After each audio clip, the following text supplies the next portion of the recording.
सभी को सादर नमस्ते। आज फिर एक बार आपके सामने उपस्थित हुआ हूँ एक वेद मंत्र की व्याख्या लेकर के। जैसा कि मैंने कल भी अपने व्याख्यान में कहा था कि महर्षि दयानंद ने आर्य समाज के नियमों को लिखते हुए एक विशेष नियम लिखा कि वेद का पढ़ना पढ़ाना और सुनना सुनाना सब आर्यों का परम धर्म है। तो उस धर्म का अनुसरण करते हुए आज आपके समक्ष एक मंत्र की व्याख्या लेकर के उपस्थित हुआ हूँ। आज तो हो सकता है हम भूमिका ही बांध पाएँ और हम प्रयास करेंगे कि इस मंत्र को हम विस्तृत रूप से व्याख्या करें और ये हो सकता है कि 4 वॉल्यूम में 4 भागों में इसकी व्याख्या होगी। हमारे यहाँ जब यज्ञोपवीत संस्कार होता है तो गुरु मंत्र के रूप में एक मंत्र दिया जाता है और हिंदू समाज में ये मंत्र बड़ा प्रसिद्ध है, बड़ा प्रसिद्धि इस मंत्र को प्राप्त है। आप सभी इस मंत्र को गायत्री मंत्र के रूप में जानते हैं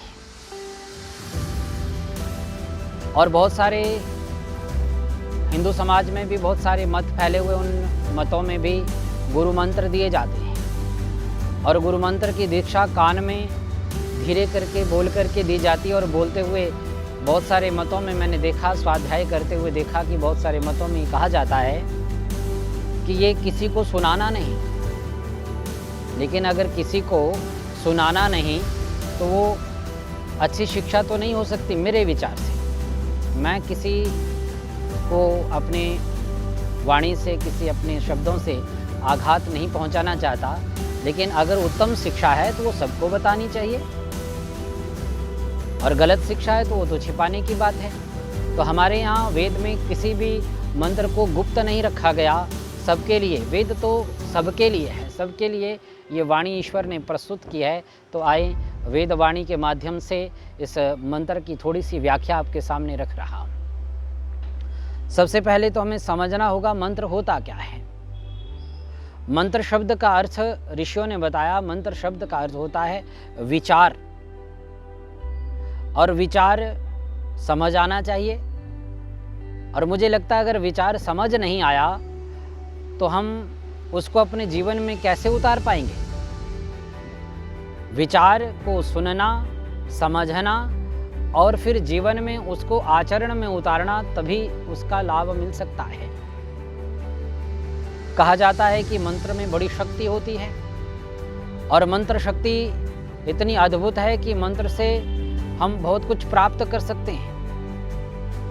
लेकिन मंत्र केवल बोलने मात्र से, उच्चारण मात्र से उसका लाभ नहीं होगा, मंत्र के जाप मात्र से। और हमारे समाज में तो बहुत सारे मंत्रों को मैं तो समझता हूँ कि बेचा जाता है एक तरह से हमारे पंडित भाइयों के माध्यम से कि इस मंत्र का इतना जाप करवा लो, आपको लाभ मिलेगा। जाप करने का लाभ तो होता है, लेकिन दर्शन कहता है ये जपस तदर्थ भावना। जो हम जाप करते हैं उसके अर्थ की भावना को जानते हुए, उसको जीवन में उतारते हुए, जब उसका जाप किया जाए, उसको जीवन में उतारा जाए, तभी तो लाभ हो सकता है। और अगर हमने अर्थ को समझा ही नहीं, जाना ही नहीं और फिर जीवन में उतारा ही नहीं, तो हम तो ठीक वैसे ही कहेंगे जैसे भूख लगने पर हम स्वादिष्ट भोजन को याद कर लें और बार बार हम उस भोजन की रट लगा लें कि अरे भोजन मिल जाए तो आनंद आ जाए, भोजन मिल जाए तो आनंद आ जाए, भोजन मिल जाए तो आनंद आ जाए। और इस बार बार इस तरह से रटन करने से हमारी भूक्षा शांत नहीं होगी, हमारी भूख शांत नहीं होगी। लेकिन उस भोजन को पकाने के लिए, उस भोजन को प्राप्त करने के लिए हमें प्रयत्न करना पड़ेगा। उसके लिए भोज पकाने के लिए जो सामग्री है वो हमें जुटानी पड़ेगी, भोजन पकाना पड़ेगा, फिर थाली में लगाना पड़ेगा, उसको खाना पड़ेगा और जब खा करके वो हमारे पेट में पहुंचेगा तो बुभुक्षा शांत होगी। केवल स्मरण मात्र से नहीं, और केवल हम जाप करते रहें और जाप करते हुए उसका चिंतन भी ना करें, वो समझ भी ना आए कि हम जाप जो कर रहे हैं इसका मतलब क्या है, इसका अभिप्राय क्या है, और वो हमारे जीवन में उतरा ही नहीं तो उसका कुछ लाभ नहीं हो सकता। दूसरी बात, मंत्र ऋषियों ने वो सूत्र रूप में दिए हैं सूत्र जैसे एक महिला, मैं गांव का रहने वाला हूं, गांव में हमने देखा महिला जब सूत्र काटती है तो उसको रुई के फोहे को पकड़ करके चरखे पर काटते हुए ऐसे ऊपर ले जाया जाता है और जब धागा बन जाता है तो उसको तकले पर लपेट दिया जाता है और फिर इस तरह से काटते काटते वो धागे का इतना बड़ा एक ढेला बन जाता है। उसको संस्कृत में सूत्र कहा जाता है। वो देखने को तो इतना सा है, लेकिन जैसे ही उसको खोला जाएगा तो वो कई किलोमीटर तक लंबा होता चला जाएगा। वैसे ही ऋषियों ने सूत्र रूप में मंत्र के माध्यम से ये बात कही। ईश्वर ने सूत्र रूप में ऋषियों के माध्यम से ये प्रकट किया, लेकिन विद्वान लोग स्वाध्याय के माध्यम से, चिंतन मनन के माध्यम से उस सूत्र को खोल करके जब लंबा करते चले जाते हैं तो मानो उसमें एक बहुत बड़ा रास्ता जीवन के लिए एक उत्तम पथ निकल करके आता है। तो ठीक इसी प्रकार से अपने स्वाध्याय के माध्यम से, चिंतन के माध्यम से प्रयास करूंगा कि गायत्री मंत्र का हम अर्थ स्पष्ट कर सकें। गायत्री मंत्र अपने आप में एक संपूर्ण विषय को लिए हुए है, एक कंप्लीट पैकेज है। और इसकी विशेषता यह है, हिंदू समाज में ये बहुत प्रचलित है और इसको कहा जाता है कि इसमें हमने परमपिता परमात्मा से सद्बुद्धि की कामना की है। संसार में सबसे श्रेष्ठ धन अगर कोई है तो वो सद्बुद्धि है। संसार में सबसे श्रेष्ठ कोई आपकी पूंजी है तो अच्छी नेक बुद्धि है। अगर आपके पास सद्बुद्धि नहीं है, बुद्धि सन्मार्ग पर चलने वाली बुद्धि नहीं है, तो आपके पास अथाह संपत्ति होने के बावजूद भी आप उसका उत्तम प्रयोग नहीं कर सकते। इसलिए परमात्मा से सर्वश्रेष्ठ वस्तु की मांग इस मंत्र के माध्यम से की गई है, सद्बुद्धि की कामना की गई है। और मैंने पहले कहा कि ये एक अपने आप में पूर्ण पैकेज है। इसमें 3 बातें कही गई है जो ईश्वर के साथ की जा सकती हैं। और वो 3 बातें कौन सी हैं? पहली बात इसमें कहा गया है कि ईश्वर की स्तुति की गई है, ईश्वर की स्तुति की गई है। दूसरा, उपासना, ईश्वर की उपासना की गई है। और अंत में ईश्वर से प्रार्थना की गई है। और याद रखें मित्रों, बंधुओं, भाइयों, ईश्वर से ये 3 ही बातें की जा सकती हैं। ईश्वर इन इंद्रियों का विषय नहीं है। तो 3 बातों के माध्यम से ईश्वर से नज़दीकी हम ला सकते हैं, ईश्वर को जान सकते हैं। देखिए, जिससे हमें कुछ प्राप्त करना है पहले उसका पता तो मालूम होना चाहिए। उसको हम जानते हैं या नहीं जानते हैं। जब आप किसी को जानते ही नहीं, उससे मांगोगे क्या? तो इसमें स्तुति के माध्यम से ईश्वर को जानने का प्रयास किया गया है, उसका सानिध्य प्राप्त करने का प्रयास किया गया है। तत्पश्चात फिर परमात्मा की उपासना की बात की गई है। उपासना का अभिप्राय होता है जिसको हम जानते हैं, उससे हमें कुछ प्राप्त करना है तो उसके नज़दीक जाना पड़ेगा। तो नज़दीक जाने के लिए उप का अर्थ होता है समीप, आसन का अर्थ होता है बैठना। हम परमात्मा के सानिध्य को प्राप्त करें, उसकी समीपता को प्राप्त करेंगे, तभी वो उपासना हो पाएगी। और उपासना के बाद जिसको आप जानते हैं, पहचानते हैं, जिसको समझते हैं, उसके आप जानते हैं कि जो वस्तु जिसके पास है उसी से मिल सकती है। और उस योग्य व्यक्ति के पास आप पहुँचे, योग्य स्थान पर आप पहुँचे, आपने उनकी उपासना नज़दीकी को प्राप्त कर लिया। फिर नज़दीक जा कर के हम मांगते हैं। जैसे एक बच्चा अपनी माँ की प्रशंसा करता, माँ तू बहुत अच्छी है, तू बड़ी सुंदर है, तू बड़ी दयालु है। और माँ को मानो वो माखन लगा रहा है, वो चाटुकारिता नहीं कर रहा। माँ वास्तव में इन गुणों से युक्त होती है, लेकिन माँ की प्रशंसा करता हुआ वो माँ को रिझाता है और फिर माँ के नज़दीक चला जाता है और नज़दीक जाकर के उसके पल्लू को पकड़ लेता है और पल्लू को पकड़ करके कहता है, माँ अंदर जो मिठाई रख रखी है वो मुझे दे देना। और माँ जब देखती है अपने काम में व्यस्त है, लेकिन जब देखती है कि मेरा बच्चा बड़ा व्याकुलता के साथ और बड़ी सानिध्य के साथ, बड़े प्रेम और समर्पण भाव से मुझसे कुछ मांग रहा है, तो माँ उसको उठा करके छाती से खींच लेती है और कहती है, हाँ मेरे बच्चे, तेरे लिए ही तो रखी है, हाँ मैं तुझे वो मिठाई देती। वैसे ही इस मंत्र में हम ईश्वर से कुछ चर्चा कर रहे हैं। और चर्चा क्या है? देखिए, हमें तो सबसे पहले मंत्र का रेफरेंस पता होना चाहिए, वो मंत्र है कहाँ से। मैंने सुना, कई बार हम सुनते हैं कि बहुत सारे लोग मंत्रों में अपनी ओर से 2-4 शब्द जोड़ देते हैं, ओम हरीम करीम भूर्भुवः स्वः तत्सवितुर्वरेण्यं भर्गो, ओम जूम शाम, पता नहीं क्या क्या जोड़ देते हैं। लेकिन इसमें ओम भूर्भुवः स्वः तत्सवितुर्वरेण्यं भर्गो देवस्य धीमहि धियो यो नः प्रचोदयात्, ये वेद में 3-4 जगह मंत्र आता है, लेकिन तत्सवितुर्वरेण्यम से आता है केवल भूर्भुवः स्वः तत्सवितुर्वरेण्यम, ये 4 व्याहृतियाँ लगा करके ये मंत्र पूर्ण रूप से यजुर्वेद के 36वें अध्याय का 3रा मंत्र है।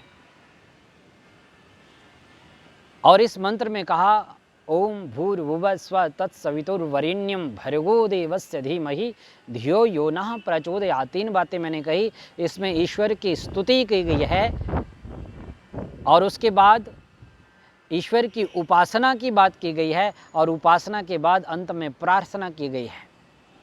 अब सबसे पहले मंत्र का अर्थ करने से पहले मैं ईश्वर की स्तुति क्या होती है, स्तुति से लाभ क्या होता है और उसके पश्चात उपासना क्या होती है, उपासना का लाभ क्या होता है और तत्पश्चात प्रार्थना क्या होती है, उसका लाभ क्या होता है और किस प्रकार से इस मंत्र में ये तीनों बातें की गई है, इस पर थोड़ा सा प्रकाश डालूंगा। तो आइए सबसे पहले चर्चा करते हैं हम स्तुति। स्तुति क्या होती है? सबसे हमारी कमजोरी ये रहती है, श्रोताओं को भी और वक्ताओं को भी, कि हम शब्द को पकड़ करके उसकी गहराई तक न जा करके उसका अर्थ नहीं समझते, और जब तक हम शब्द का अर्थ नहीं समझते हम उस चीज़ का मोल ही नहीं समझ पाते, उसकी गहराई ही नहीं समझ पाते। स्तुति का अर्थ होता है प्रशंसा। अब प्रश्न ये उठता है कि ईश्वर की स्तुति हम क्यों करें, प्रशंसा क्यों करें? क्या ईश्वर को चाटुकारिता पसंद है? क्या वो हमारी प्रशंसा का भूखा है? उसको हमारी प्रशंसा से क्या होगा? क्या वो बहुत प्रसन्न हो जाएगा? या हम उसकी प्रशंसा, उसकी स्तुति नहीं करेंगे तो क्या वो अप्रसन्न हो जाएगा? तो इस प्रश्न का उत्तर ये है भाइयों कि ईश्वर किसी की प्रशंसा से प्रसन्न और अप्रशंसा से अप्रसन्न नहीं होता। उसका तो एक स्वरूप है, वो आनंद स्वरूप है। वो तो आनंद स्वरूप है, उसके आनंद में कोई कमी या बढ़ोतरी नहीं होती, वो तो एक रस है। फिर लाभ क्या होता है? ईश्वर की स्तुति से क्या लाभ होगा? जब महर्षि दयानंद से ये प्रश्न किया गया कि हम ईश्वर की स्तुति क्यों करें, तो महर्षि ने बड़ा सुंदर उत्तर दिया कि ईश्वर की स्तुति करने से हमें उससे प्रीति हो जाती है, उससे प्रेम हो जाता है। और कैसे हो जाता है? उदाहरण से समझते हैं। हमारा बच्चा किसी विद्यालय में पढ़ता है, अब विद्यालय जाता है तो विद्यालय से आकर के अपने किसी मित्र की चर्चा करता है, पिताजी माताजी वो मेरा मित्र बहुत अच्छा है, वो बहुत मीठा बोलता है, वो पढ़ने में बहुत अच्छा है, वो मुझे पढ़ाई के लिए प्रेरित करता है, बहुत योग्य है, सत्य बोलता है, न्याय करता है। और इस प्रकार से रोज हम उसकी प्रशंसा सुनते हैं। जब रोज अपने बच्चे के माध्यम से आप किसी एक व्यक्ति विशेष की, अध्यापक विशेष की या मित्र विशेष की चर्चा सुनते हो, उससे उसकी प्रशंसा सुनते हो, तो आपने उस बच्चे को नहीं देखा, उस अध्यापक को, उस तृतीय व्यक्ति को नहीं देखा, लेकिन फिर भी सुन सुन करके आपकी उससे प्रीति हो जाती है, क्योंकि बार बार आपने उसकी प्रशंसा सुनी, बिना देखे भी प्रीति हो जाती है। तो जब ईश्वर तो वो सर्वगुण संपन्न है, उसमें तो कोई न्यूनता नहीं है, और वो तो गुणों का भंडार है। उसके गुणों की चर्चा इस वाणी से नहीं हो सकती। उसके तो एक एक गुण पर हम महीनों तक चिंतन करते चले जाएं तो उसके गुणों के अंदर भी गुण दिखाई देगा, उसके अंदर भी गुण दिखाई देगा। तो ईश्वर तो गुणों की खान है। तो ऐसे गुणों की खान की जब चर्चा हम प्रशंसा मंत्र के माध्यम से बार बार सुनेंगे और आह्लादित होकर के, आनंदित होकर के उन गुणों का आनंद लेंगे, तो निश्चित रूप से हमें उस से प्रीति हो जाएगी, प्रेम हो जाएगा। और जब तक जिससे प्रीति नहीं हो जाती, आप उसके सानिध्य को प्राप्त नहीं कर सकते, उसकी समीपता को प्राप्त नहीं कर सकते। और स्तुति का सबसे बड़ा लाभ ये होता है कि अगर हमें उसकी उपासना करनी है, किसी के नज़दीक जाना है, और नज़दीक जाने का मन भी तो उसी के करता है जिसको आप प्रेम करते हो। आपका वो बच्चे का मित्र किसी दिन आपको मिल गया, उसने अपना परिचय करवाया कि मैं फलां व्यक्ति हूँ। अच्छा, आप हो वो? आपकी तो बड़ी प्रशंसा सुन रखी है। तो आपका मन करेगा कि उसके नज़दीक बैठें, उससे बातें करें, उसके सानिध्य को प्राप्त करें। वो हमें अच्छा लगता है। क्यों? क्योंकि उसकी प्रशंसा सुनने से, उसकी बार बार स्तुति सुनने से हमें उससे प्रेम हो गया है। तो हम ईश्वर की स्तुति इसलिए करते हैं कि ईश्वर से प्रेम हो जाए। तो इस मंत्र में 8 नामों से ईश्वर की स्तुति की गई है। और इसके बाद अगली श्रृंखला में हम स्तुति को और थोड़ा सा स्पष्ट करके, और उसके पश्चात अगली श्रृंखला में उपासना और फिर प्रार्थना, इन 3 शब्दों का सही से व्याख्यान करके, इन 3 शब्दों की व्याख्या करने के पश्चात फिर किन किन शब्दों में ईश्वर की स्तुति की गई है, किस शब्द में उपासना की गई है और किस शब्द में प्रार्थना की गई है, और इन तीनों का अभिप्राय क्या है, इसका लाभ क्या होगा। जब हम इन सब को गहराई से समझेंगे तो हम देखेंगे कि गायत्री मंत्र कितना अद्भुत मंत्र उस परमपिता परमेश्वर ने हमें दिया है। तो इन्हीं शब्दों के साथ आज यहीं पर विराम करते हैं। आप सबका धन्यवाद। ओम शम।